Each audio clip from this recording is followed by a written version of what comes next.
પ્રશ્ન 1. નીચેના પ્રશ્નોના માગ્યા મુજબ જવાબ આપો. નીચે આપેલી પ્રક્રિયાઓમાં થતા ફેરફારોનું ભૌતિક ફેરફાર તથા રાસાયણિક ફેરફારમાં વર્ગીકરણ કરો. પ્રકાશ સંશ્લેષણ રાસાયણિક ફેરફાર. પાણીમાં સાકર કે ખાંડનું ઓગળવું ભૌતિક ફેરફાર. કોલસાનું દહન રાસાયણિક ફેરફાર. મીણનું પીગળવું ભૌતિક ફેરફાર. એલ્યુમિનિયમના ટુકડાને ટીપીને તેમાંથી એલ્યુમિનિયમ ફોઇલ બનાવવી ભૌતિક ફેરફાર. ખોરાકનું પાચન રાસાયણિક ફેરફાર. સાચા વિધાનો સામે ટી કરો અને ખોટા વિધાન સામે એફ કરો. લાકડાને કાપીને તેના ટુકડા કરવા એ રાસાયણિક ફેરફાર છે. જવાબ એફ. પાંદડામાંથી ખાતર બનવું એ રાસાયણિક ફેરફાર છે. જવાબ ટી. લોખંડની પાઇપ પર જસતનો ઢોળ ચડાવતા તેને જલ્દી કાટ લાગતો નથી. જવાબ ટી. લોખંડ અને તેના કાટ બંને એક જ પદાર્થ છે. જવાબ એફ. વરાળનું ઠારણ એ રાસાયણિક ફેરફાર નથી. જવાબ ટી. નીચે આપેલા વિધાનોમાં ખાલી જગ્યા પૂરો. જ્યારે ચૂનાના નીતર્યા પાણીમાં કાર્બન ડાયોક્સાઇડ પસાર કરવામાં આવે છે ત્યારે તે ખાલી જગ્યાને કારણે દૂધિયું બની જાય છે. જવાબ કેલ્શિયમ કાર્બોનેટ. બેકિંગ સોડાનું રાસાયણિક નામ ખાલી જગ્યા છે. જવાબ સોડિયમ હાઇડ્રોજન કાર્બોનેટ. લોખંડને કાટ લાગતા બચાવવાની બે રીતો ખાલી જગ્યા અને ખાલી જગ્યા છે. જવાબ રંગ કરવો ગેલ્વેનાઇઝેશન.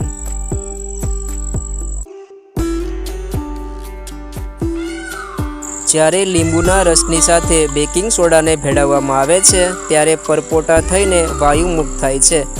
આ કયા પ્રકારના ફેરફાર છે તે સમજાવો. જવાબ જ્યારે લીંબુના રસની સાથે બેકિંગ સોડાને ભેળવવામાં આવે છે ત્યારે કાર્બન ડાયોક્સાઇડ વાયુ અને અન્ય નવા પદાર્થો ઉત્પન્ન થાય છે. તેથી તે ફેરફાર રાસાયણિક ફેરફાર છે. જ્યારે મીણબત્તી સળગે છે ત્યારે ભૌતિક અને રાસાયણિક બંને ફેરફારો થાય છે. આ ફેરફારને ઓળખો તથા એક બીજું એવું ઉદાહરણ જણાવો કે જેમાં ભૌતિક અને રાસાયણિક બંને પ્રકારના ફેરફારો થતા હોય. જવાબ જ્યારે મીણબત્તી સળગે છે ત્યારે સૌપ્રથમ મીણ પીગળે છે, જે ભૌતિક ફેરફાર છે. મીણના પીગળવા સાથે મીણ સળગીને ઓક્સિજન સાથે રાસાયણિક પ્રક્રિયા કરી કાર્બન ડાયોક્સાઇડ વાયુ ઉત્પન્ન કરે છે. તે ફેરફાર રાસાયણિક ફેરફાર છે. આવું બીજું ઉદાહરણ સલ્ફરને ગરમ કરવું છે. પ્રશ્ન 6. તમે કેવી રીતે બતાવી શકશો કે દહીં જામવું તે રાસાયણિક ફેરફાર છે? જવાબ દહીં દૂધમાંથી બને છે. દૂધમાં બેક્ટેરિયાની પ્રક્રિયામાંથી દહીંના નવા ગુણધર્મોવાળો પદાર્થ બને છે. દૂધ અને દહીં જુદા જુદા રાસાયણિક ગુણધર્મો ધરાવે છે. તેથી દહીંનું જામવું એ રાસાયણિક ફેરફાર છે. સમજાવો કે લાકડાનું દહન થવું તથા લાકડાને તેના ટુકડાઓમાં કાપવું બંને જુદા જુદા પ્રકારના ફેરફાર ગણવામાં આવે છે. લાકડાનું દહન થાય ત્યારે રાસાયણિક પ્રક્રિયા થઈ નવા પદાર્થ રાખ અને કાર્બન ડાયોક્સાઇડ બને છે. તેથી તે રાસાયણિક ફેરફાર છે. જ્યારે લાકડાને કાપીને ટુકડા કરવામાં આવે છે ત્યારે તેનો આકાર અને કદ બદલાય છે, પરંતુ નાના ટુકડાઓ રહે છે. પ્રશ્ન 8. કોપર સલ્ફેટના સ્ફટિકો કેવી રીતે બનાવવામાં આવે છે તેનું વર્ણન કરો.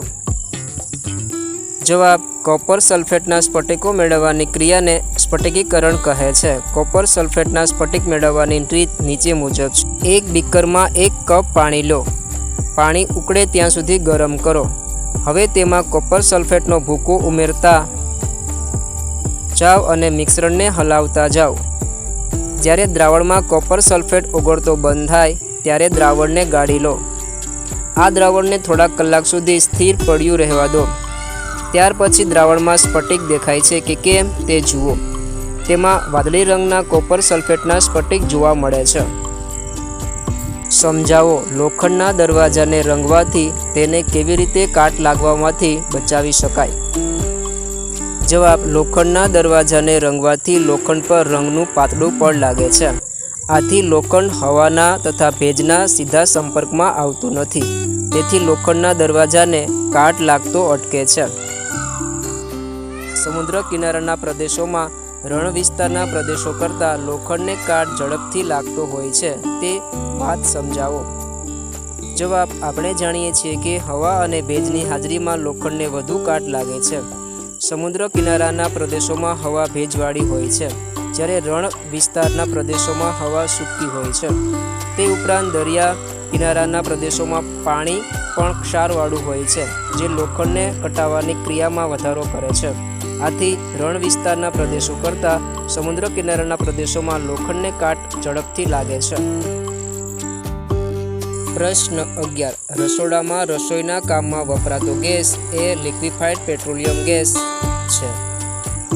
સિલિન્ડરમાં તે પ્રવાહી સ્વરૂપે હોય છે. તે જ્યારે સિલિન્ડરમાંથી બહાર આવે ત્યારે તે વાયુમાં રૂપાંતરણ થાય છે. ફેરફાર A. ત્યારબાદ તેનું દહન થાય છે. ફેરફાર B.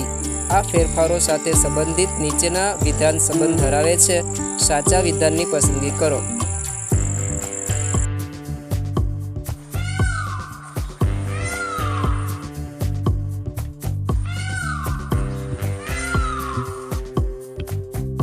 જવાબ B. ફેરફાર B રાસાયણિક ફેરફાર છે. પ્રશ્ન 12. પ્રાણી જ કચરાને પચાવીને અજારક બેક્ટેરિયા બાયોગેસ બનાવે છે. ફેરફાર A. ત્યારબાદ બાયોગેસનું બળતણ તરીકે દહન થાય છે. ફેરફાર B. તો તેની સાથે સંબંધિત નીચે આપેલા વિધાનોમાંથી સાચું વિધાન પસંદ કરો.